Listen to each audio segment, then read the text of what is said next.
नमस्कार दोस्तों, मैं आपका होस्ट और दोस्त एस के यादव एक बार फिर से हाजिर इस नई वीडियो में एक नई जानकारी के साथ।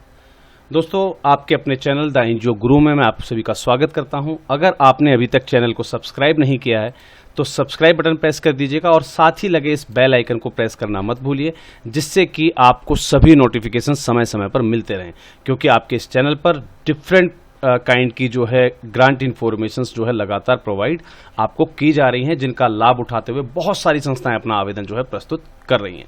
चलिए बढ़ते हैं आज की जानकारी की ओर कि आज हम किस ग्रांट के बारे में आपको जानकारी जो है मुहैया कराने जा रहे हैं। आज हम जिस ग्रांट के बारे में बात करने वाले हैं वो ग्रांट जो है department of social welfare government of the NCT of Delhi की ओर से जारी की गई है, जिसमें सभी संस्थाओं से, सभी एप्लीकेबल संस्थाओं से जो है आवेदन आमंत्रित किए गए हैं, जिसमें आपको, अगर आप सीनियर सिटीजन्स से रिलेटेड फील्ड में वर्क कर रहे हैं, पर्सन्स विद डिसेबिलिटी यानी कि दिव्यांग से संबंधित जो लोग हैं, दिव्यांगता से संबंधित जो लोग हैं, उनके संबंध में आप काम कर रहे हैं, या आप ऐसे लोगों के प्रति काम कर रहे हैं जो कहीं तक बेगिंग एक्ट के अंदर इंक्लूड हैं, यानी कि दिल्ली टेरिटरी के अंतर्गत भीख मांगने वाले जो लोग हैं उन पर आपको वर्क करना है।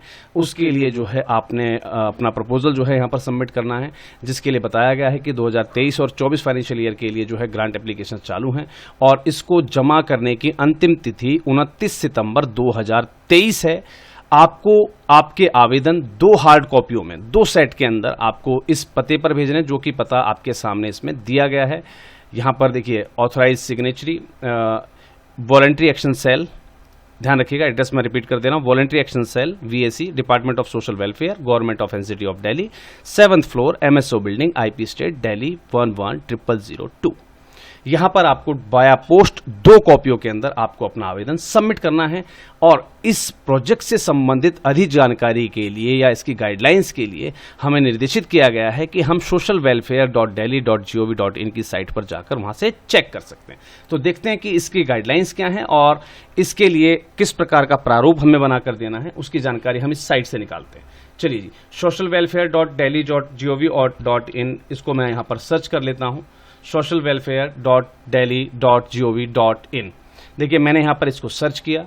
इसके बाद आपको डायरेक्टली जो है डाउनलोड्स में आना है। मैं यहाँ पर चेक करवा देता हूँ आपको। यहाँ पर आप जाएंगे तो यहाँ पर आपको जो है एप्लीकेशन फॉर्मेट्स मिल जाएंगे, जो भी नई नोटिफिकेशंस होती हैं वो यहाँ पर जो है डिस्प्ले होती हैं, लेकिन इस बार जो है यहाँ पर हमें डिस्प्ले नहीं हो रहा है इस फंक्शन के लिए। तो मैं यहाँ पर आपको देखिए दिखा देता हूँ, प्लान्स या स्कीम्स, और यहाँ पर डाउनलोड्स का सेक्शन आपको मिलेगा। नोटिस बोर्ड में डाउनलोड्स का सेक्शन मिलेगा, इसके अंदर आपको डाउनलोडेबल फॉर्म पे क्लिक करना है, राइट।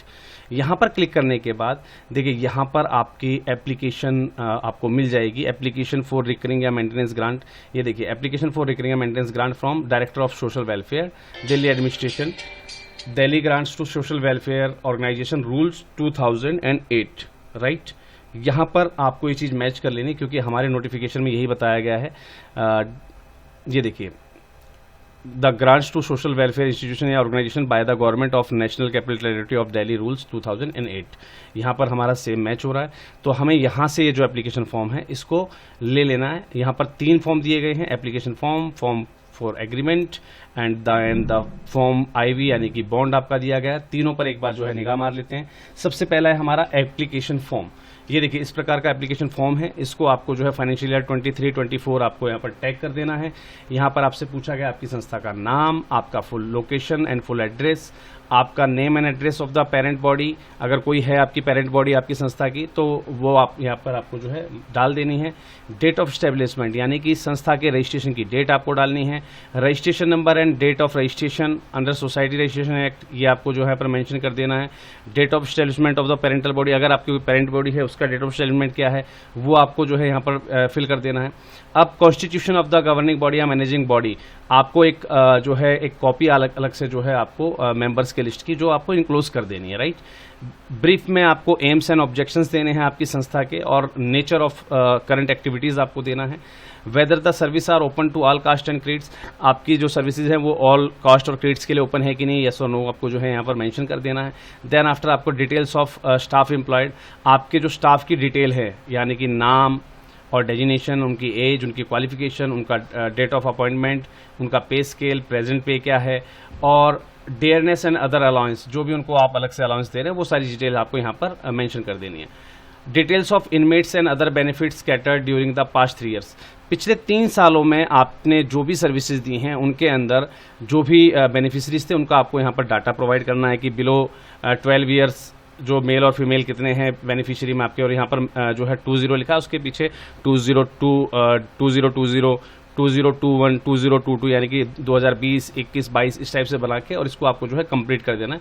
आपको एज वाइज यहाँ पर जो है अपना डाटा देना है, और एवरेज मंथली एक्सपेंडिचर जो आपका बेनिफिशरीज पर हुआ पर बेनिफिशरी वो आपको यहाँ पर मेंशन कर देना है, right. Whether the institution has its own building और हाउस इज रेंटेड बिल्डिंग, यहाँ पर आपकी बिल्डिंग जो है अपनी है या फिर रेंटेड है वो आपको यहाँ पर मेंशन कर देना है, क्योंकि आप ऑब्वियस सी बात है बुजुर्गों के लिए काम कर रहे हैं, आप जो है डिसेबल्स के लिए काम कर रहे हैं, आप जो है भीख मांगने वाले लोगों के लिए काम कर रहे हैं, तो ऑब्वियस सी बात है इसका रेस्क्यू होना है और उनको जो है लाइवलीहुड पे उनको लेके आना है, तो उनके रेजिडेंशियल से संबंधित व्यवस्थाएं आपको देनी होगी इस प्रोजेक्ट के अंदर, तो इसलिए ये जानकारी आपसे जो है मांगी गई है।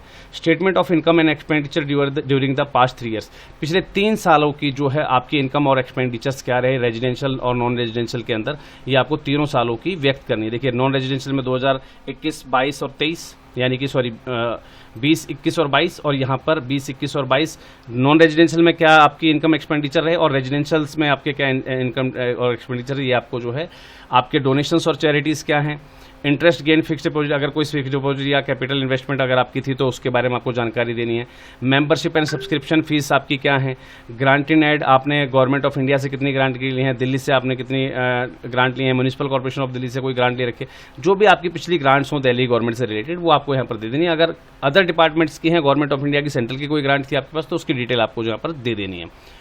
Tuition and training from beneficiaries, अगर आप बेनिफिशरी से किसी प्रकार की ट्यूशन या ट्रेनिंग फीस ले रहे थे उसकी डिटेल आपको देनी है। Cell proceed from the products of vocational training classes, यानी कि जब इन लोगों को आप जो है रेस्क्यू करते हैं, इन लोगों को आप अपने यहाँ पर अकोमोडेट करते हैं तो इनकी स्किल ट्रेनिंग से संबंधित आप इनको ट्रेनिंग प्रोवाइड करते हैं, तो उस ट्रेनिंग के लिए आप कोई फीस वगैरह ले रहे हैं तो आपको मेंशन कर देनी है। और जब हम उनको स्किल ट्रेनिंग देते हैं उस दौरान जो प्रोडक्ट बनते हैं उन प्रोडक्ट की सेल से क्या आप जो भी है जो है आप जो भी इनकम निकालते हैं आपका क्या रहता है स्ट्रक्चर, वो आपको जो है यहाँ पर मेंशन कर देना। Sale proceed from the product of vocational training classes, sale proceed of cafeterias and other services if any run by institute, अगर संस्था के द्वारा कोई अदर प्रकार की कैफेटरीज या और कुछ जो है रन किया जा रहा है तो उससे आपकी क्या सेल्स हो रही है वो आपको जो है यहाँ पर देनी है। Income from cultural activities such as exhibition, drama, variety shows, इनसे क्या इनकम आपकी वो आपको मेंशन कर देना। बिल्डिंग के रेंट वगैरह क्या है आपके वो सब मेंशन कर देना। अदर सोर्सेज से जो कवर्ड नहीं है वहाँ से आपकी क्या इनकम है वो आपको टोटल इनकम यहाँ पर जो है देना है। इसके बाद एक्सपेंडिचर और जनरल मेंटेनेंस, अब जनरल मेंटेनेंस पे नॉन रेजिडेंशियल में क्या खर्चे हैं आपके, रेजिडेंशियल में क्या खर्चे हैं, डाइट और इनमेट्स जो भी आपके खर्चे थे वो यहाँ पर आपको जो है मेंशन कर देने हैं, डाइट्स के, क्लोथिंग एंड बेडिंग इनमेट्स के लिए। तो ये सारी चीज़ों की जानकारी, ये एक तरीके से आपका जो है आपसे प्रपोजल पूछा गया, राइट। तो यहाँ पर telephone charges, hot and cold water, ये जो आपकी टोटल एक्सपेंडिचर है उसकी आपको पूरा एक्सपेंडिचर शीट बना देनी है और आपको इसको जो है सबमिट करना है। Details of inmate fully maintained at expenses of the institution in the residential portion hostel या institution during the last 3 years, पिछले 3 सालों में आपने जो सुविधाएं दी हैं उससे संबंधित, यानी कि जो आपने रेजिडेंशियल सुविधाएं जो दी हैं उनकी सारी जानकारी आपको यहाँ पर प्रोवाइड करनी है। Amount of maintenance grant applied for, आप मेंटेनेंस की ग्रांट के लिए जो अप्लाई करने वाले हैं उसका अमाउंट क्या रहेगा, नॉन रेजिडेंशियल एक्टिविटीज पर कितना है, रेजिडेंशियली पोर्शन पे आपने कितना रखा है उनका टोटल आपको यहाँ पर देना है। डॉक्यूमेंटेशन आपको अटैच कर देने 3 साल की account of the last year की आपकी ऑडिट स्टेटमेंट देनी है आपको। यूटिलाइजेशन सर्टिफिकेट देना, अगर आपने कोई ग्रांट आपने बताई है कि लास्ट ईयर में आपको सैंक्शन हुई है और आपने उस पर काम किया तो उससे संबंधित आपको जो है अपने सैंक्शन लेटर्स यहाँ पर लगा देना। अदर डॉक्यूमेंटेशन में आप अपने संस्था का रजिस्ट्रेशन, एनजीओ दर्पण, बाकी जो चीज़ें हैं वो आप यहाँ पर मेंशन कर सकते हैं लिस्ट ऑफ एनक्लोजर्स में, और कोई जनरल रिमार्क है तो आप यहाँ पर डाल सकते हैं, राइट। इसके बाद आपको एक डिक्लेरेशन है कि आपका नाम लिखना है, संस्था आपका डेजिग्नेशन लिखना है और आपको इसको जो है फिल करते हुए सबमिट कर देना। तो ये है आपका पूरा एप्लीकेशन प्रोसीजर जो आपको कंप्लीट करना है। इसके साथ आप चाहें एडिशनली जो है अपना प्रपोजल की रिपोर्ट आप लगा सकते हैं। इसके बाद हम बात करते हैं एग्रीमेंट की। ये आपको एग्रीमेंट जो है फिल करके देना है, ध्यान रखिएगा यहाँ पर डेट वगैरह फिल नहीं करनी है आपको सिर्फ ये जो आपका पोर्शन है उसको आप कंप्लीट कर दीजिएगा और इसको जो है आप जो है सील और स्टाम्प कर लीजिएगा। और दूसरा पोर्शन जो है जो दिल्ली गवर्नमेंट की तरफ से रहेगा उसको आप बाद में भी सबमिट कर सकते हैं, और आप चाहें तो उसमें आप मेंशन कर सकते हैं कि जब भी हमारा सेंक्शन होता है तो हम उस समय ये एग्रीमेंट आपके सामने प्रोड्यूस कर देंगे। बाकी इनके साथ ही एप्लीकेशन के साथ दिया गया है, तो आप कोशिश कीजिएगा अपने एंड पर जो आपको सिग्नेचर और साइन करने हैं, विटनेस वगैरह करवानी है, वो आप कंप्लीट करके इसके साथ अटैच कर दीजिएगा, और उसमें साथ ही मेंशन कर दीजिएगा कि अगर आपका आगे कोई भी पॉजिटिव रिस्पॉन्स रहता है तो आप इसको जो है दोबारा भी जो है ड्राफ्ट करवा सकेंगे, राइट।